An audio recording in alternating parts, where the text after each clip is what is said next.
খাস কলকাতায় ফের আগ্নেয়াস্ত্র উদ্ধার, গ্রেফতার দুষ্কৃতী। ট্যাংরা থেকে গ্রেফতার করা হয়েছে যুবককে। ধৃত শেখ শাহজাদ, কসবার বেদিয়াডাঙ্গার বাসিন্দা। কথা বলবো আমাদের প্রতিনিধি আবির দত্তের সঙ্গে। আবির, যাকে গ্রেফতার করা হয়েছে, কোথা থেকে কি উদ্দেশ্যে এই আগ্নেয়াস্ত্র আনা হয়েছিল, কি কি উদ্ধার হয়েছে ঠিক? জানা যাচ্ছে পুলিনকোটি রোড থেকে গ্রেফতার করা হয়েছে এই ব্যক্তিকে এবং তার নাম শেখ শাহজাদ, 29 বছর বয়সী। তার কাছ থেকে একটি আগ্নেয়াস্ত্র এবং একটি গুলি পাওয়া গিয়েছে এবং যেটা গোপন সূত্রে খবর পেয়েই বিভিন্ন জায়গায় তল্লাশি চালিয়েই তাকে প্রথম ধরা হয় এবং তারপর তার ব্যাগ দেখে সন্দেহভাজন মনে করেন তদন্তকারীরা এবং তারপর তারা সেই ব্যাগ সার্চ করার পর, সন্দেহজনক মনে করার জন্য তারা সার্চ করার পর ওই ব্যক্তিকে গ্রেফতার করা হয়েছে। তার কাছ থেকে যে আগ্নেয়াস্ত্রটি পাওয়া গেছে তার কোনো লাইসেন্স বা বৈধ কাগজ পাওয়া যায়নি এবং কি কারণে তার কাছে এই আগ্নেয়াস্ত্র ছিল সেটা খতিয়ে দেখা হচ্ছে। ইতিমধ্যে ট্যাংরা থানার পুলিশ ওই ব্যক্তিকে গ্রেফতার করেছে এবং তাকে হেফাজতে চেয়ে আজকে আবেদন জানাতে পারেন পুলিশ আদালতে, এমনটাই পুলিশ সূত্র থেকে জানা যাচ্ছে। ধন্যবাদ আবির। রবীন্দ্র সরোবরে ডুবে মৃত্যু কিশোরের। 3 বন্ধুর সঙ্গে লেকের সুইমিং পুলে নেমে ডুবে যায় কিশোর। স্থানীয়দের সহযোগিতায় কেএমডিএ নিরাপত্তা কর্মীকে উদ্ধার করে, কিশোরকে উদ্ধার করে সেই নিরাপত্তা কর্মী এবং এমআর বাঙুর হাসপাতালে নিয়ে গেলে মৃত বলে ঘোষণা করা হয় তাকে। বছর 16 শিবরাম সাহু বালিগঞ্জ প্লেসের বাসিন্দা। কিশোরের মৃত্যুর পর একাধিক প্রশ্ন উঠছে। শিবরাম ডুবে যাওয়ার পর তার বন্ধুরা কোথায় গেল? শিবরাম কি সাঁতার জানতো? রবীন্দ্র সরোবরের রক্ষণাবেক্ষণ নজরদারি নিয়ে ক্ষোভ।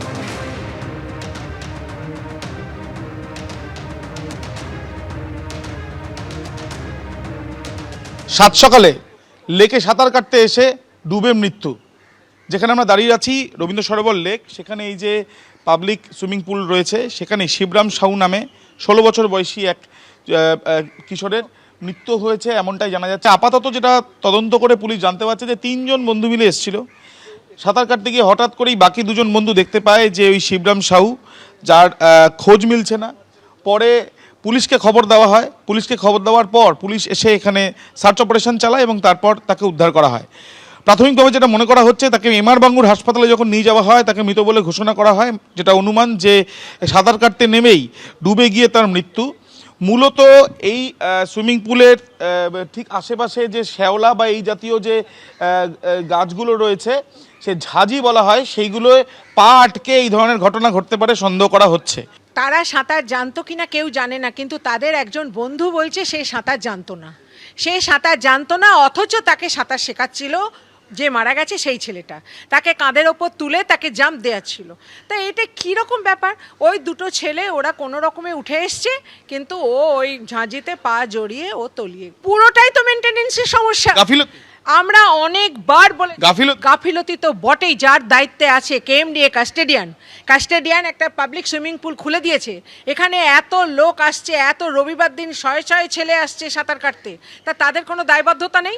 এটার মৃত্যুটা তো পুরো দায় নিতে হবে কেএমডিএকে। হালদার বলে একটা সিকিউরিটি ছিল, তাপস হালদার তার নাম। যখন গেট থেকে ঢোকে, বিশেষ করে আমরা ছোট বাচ্চা দেখলে ঢুকবি না, সাঁতার জানো? বলে হ্যাঁ জানি। তো ও সেরকম রীতিমতো সেটাও করেছিল। 3 জন ছিল।